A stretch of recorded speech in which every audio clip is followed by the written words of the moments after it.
இந்த ஆட்சியை பொறுத்தளவில் அராஜகத்துக்கோ அத்துமீறலுக்கோ அடங்குகின்ற ஆட்சி இந்த ஆட்சி அல்ல. எங்கள் முதல்வர் அவர்கள் ஏற்கனவே இளைஞரணி மாநாட்டில் பேசியது போல் அன்பாக வந்தால் அரவணைப்போம், அதிகார திமிரோடு வந்தால் நிச்சயமாக முட்டி மோதி பார்த்து விடுவோம். இன்று காலையிலே இறை வழிபாட்டிற்காக சென்றிருக்கின்ற ஒரு நிகழ்வு, அதுவும் திருக்கோயிலே தேரோட்டம், ஆண்டுக்கு ஒரு முறை நடைபெறுகின்ற தேரோட்டம்.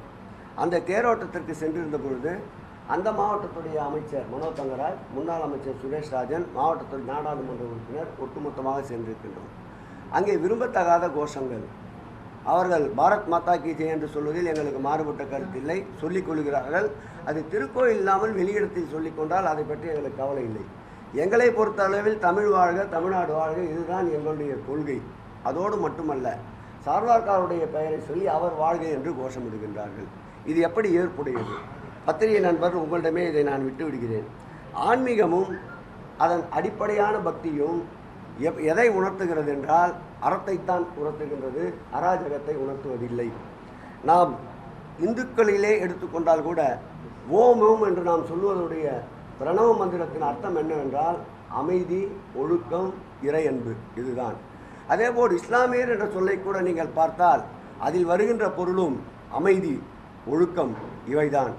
ஆமீன் என்று சொல்லுகிறோம் கிறிஸ்துவத்தில், அவனுடைய பொருள் என்ன? அமைதி, அடக்கம்.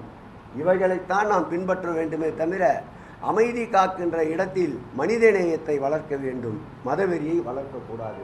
நாங்கள் தொடர்ந்து சொல்வது கலைகளை வளருங்கள், நாங்கள் உங்களோடு இருக்கின்றோம். கலைகளை வளருங்கள், நாங்கள் உங்களோடு இருக்கிறோம். கலவரத்தை வளர்க்காதீர்கள். நிச்சயம் அதில் தமிழகத்தில் அந்த கலவரத்துக்கு இடமில்லை. காலையில் நடந்த நிகழ்வு தான். நடுநிலையாளர்கள், பொதுமக்கள், அங்கு கூடி நின்ற அந்த 10-20 பேரை தவிர்த்து அனைவரும் அவர்களை பார்த்துத்தான் முகம் சுளித்தார்கள். மீடியா பலம் இருப்பதால் அங்கொன்றும் இங்கொன்றும் கட் செய்து எடிட் செய்து வெளியிடுகிறார்கள். உண்மையில் நடந்த சம்பவத்தை நீங்களே விசாரித்து உங்கள் மனசாட்சிக்கு ஏற்றாற்போல் நீங்கள் பதிவிடுங்கள். எங்கள் தோழல் கூட அதற்கு எதிர்ப்பு குரல் கொடுக்க முனைந்த போது மூத்த நிர்வாகிகள் நாங்களே யாரும் அதற்கு எதிர்ப்பு குரல் கொடுக்காதீர்கள், ஏனென்றால் எந்த ஆண்டும் அந்த நிகழ்விற்கு நாங்கள் யாரும் கலந்து கொள்வதில்லை. அவருடைய வீட்டு நிகழ்வை போல் அதை நடத்தி கொண்டிருந்தார்கள், கட்சி சார்ந்த நிகழ்வை போல் நடத்தி கொண்டிருந்தார்கள்.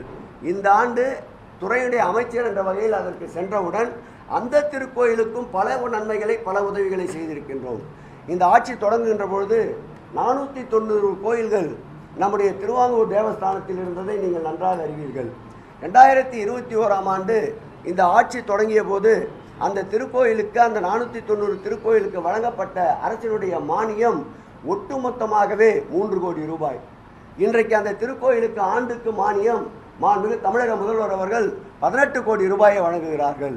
இதுவரையில் இந்த ஆட்சி ஏற்பட்ட பிறகு 56 கோடி ரூபாயை வழங்கியிருக்கின்றார்கள். இந்த பணபலத்தால், இந்த பணப்பயனால் பல திருக்கோயிலில் தீபங்கள் சிரித்து கொண்டிருக்கின்றன.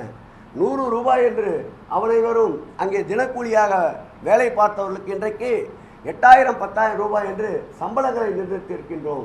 திருவட்டாறு திருக்கோயில்கள் 400 ஆண்டுகளுக்கு பிறகு குடமுழுக்கு கண்டது.